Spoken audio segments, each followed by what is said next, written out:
Et voilà. C'est ce que je cherchais. On veut chercher le point jusqu'à où on peut pousser notre lock, jusqu'à où on peut pousser. Et là, bon, je vais faire une erreur. Il y en avait d'autres, mais celle-là, c'est une erreur évidente. Comme ça ici. Ça sonne pas très bien. Et je veux poursuivre sur celui de la semaine dernière, où je vais vous montrer. Dans la semaine dernière, on était en La.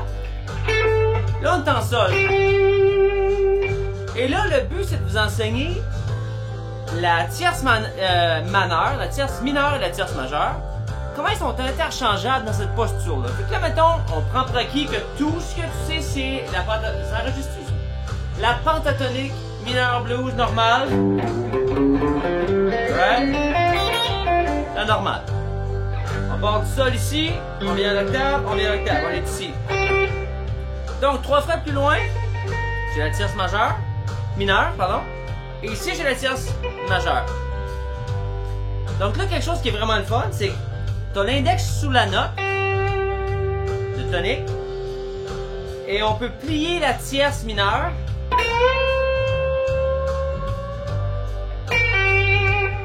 Jusqu'à la quinte. On peut plier la tierce mineure pour faire comme ça, on faisait.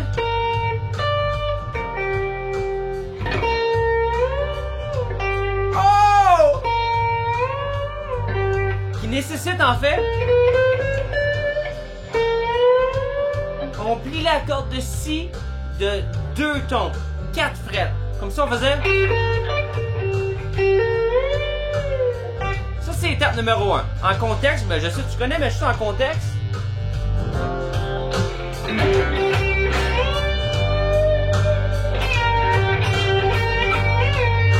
Hein?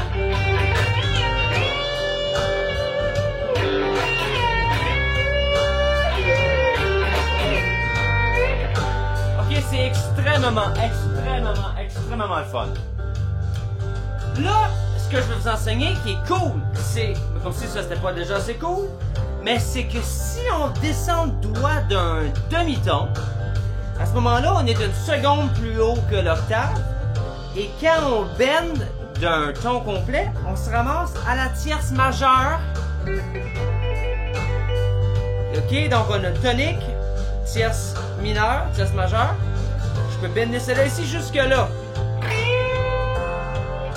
Là, les accords viennent de changer, mais on va attendre un peu. Donc on fait tierce mineure, tierce majeure. Ok, on va attendre, les accords vont venir, on va juste expérimenter entre les deux. Regarde bien les doigts. Je vais faire au ralenti pour qu'ils soient prêts.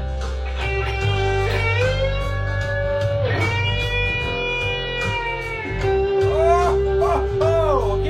On part un, on fait la fin.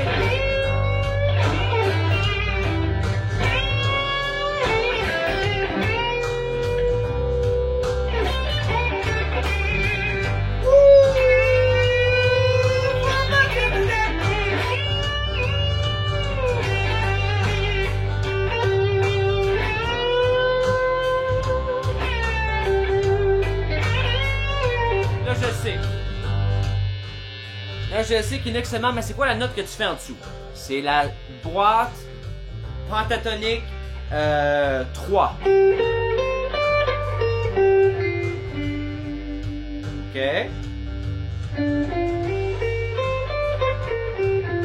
Quand tu me vois aller par là, j'attrape cette note-là ici. Et tu sais que les boîtes pentatoniques, c'est comme des Legos. Donc la boîte pentatonique 3. Celle-là ici.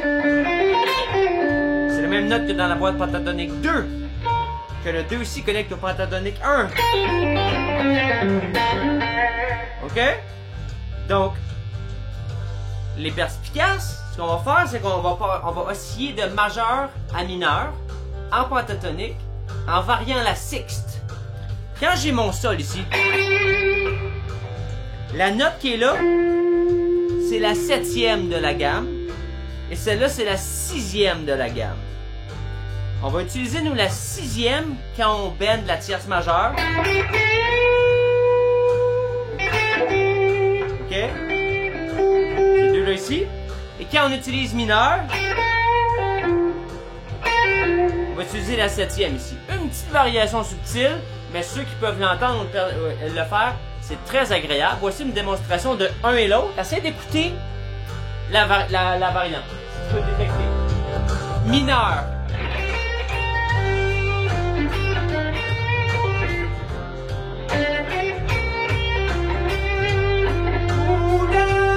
Je vais descendre en doulou.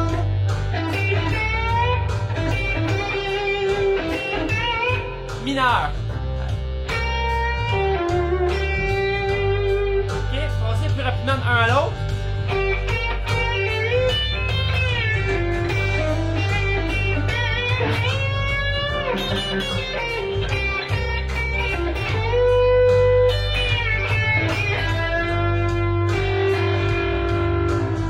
Oh!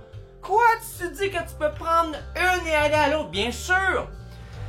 N'importe quoi qu'on prend pour passer de un à l'autre pour faire un contraste, mais on peut aussi les blender ensemble. C'est-à-dire là, je prends la sixte et je la plie jusqu'à la septième. Quand je dis sixte ou septième, je parle en degrés de gamme. On est en sol ici, donc sol, majeur 7, bémol 7, sixte. Ok? Je prends la sixte, je la plie jusqu'à celle-là. Et je donne la septième. Écoute ça frotter dans l'amplificateur.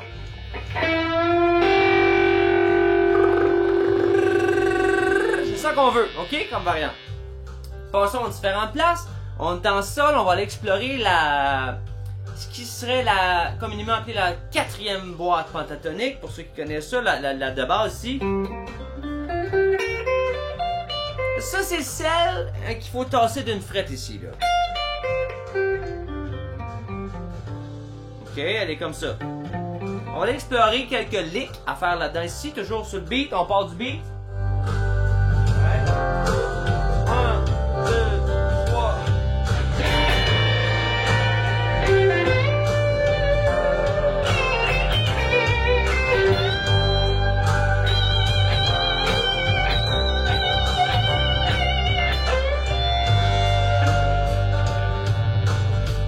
Bon, ça c'était belle démonstration. Ça, c'était très anticlimatique parce que je suis allé sur une fin de section, puis là, c'est revenu dans la section de base alors que moi, j'étais en train de monter. Donc, il faut aussi timer, chronométrer, synchroniser tes montées ou tes descentes de solo avec ce qui se passe dans le reste du band. L'une des plus grandes erreurs que je vois les gens qui font quand ils jouent avec d'autres personnes, c'est qu'ils n'écoutent pas les autres. Ils font juste faire ce qu'ils font.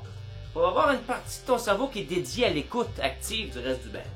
On revient à ce qu'on faisait ici. On va partir de celle-là ici. Ceux qui ne savent pas, la note de blues est juste ici, dans cette boîte-là, juste au-dessus de la carte. C'est la note de blues qu'on va utiliser dans ce contexte ici. Allons voir qu'est-ce qu'on a là-dedans.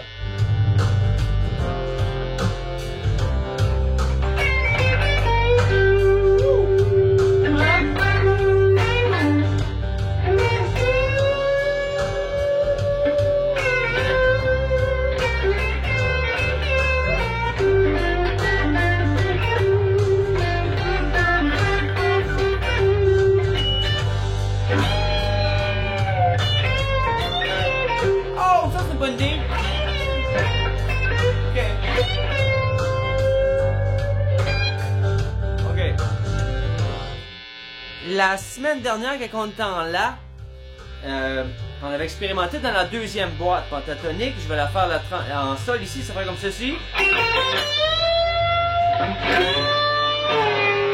On faisait les deux cordes ensemble, là. Comme ceci. Là, ce que je viens de faire, ça c'est un vieux truc à Jimi Hendrix. Je sais pas si tu vois le poster de Jimi Hendrix. Ce que tu fais, c'est tu bends la septième et tu descends par la note de blues.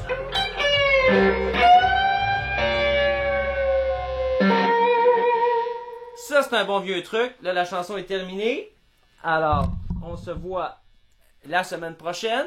Mais le résumé du résumé, c'est que tu peux prendre dans n'importe quelle tonalité, dans n'importe quelle posture. Mettons en sol. Ici, on prend la septième. Et on peut redescendre à partir de la tierce mineure quand on pogne deux doigts avec la corde. Mais on doit y aller. C'est ça la règle.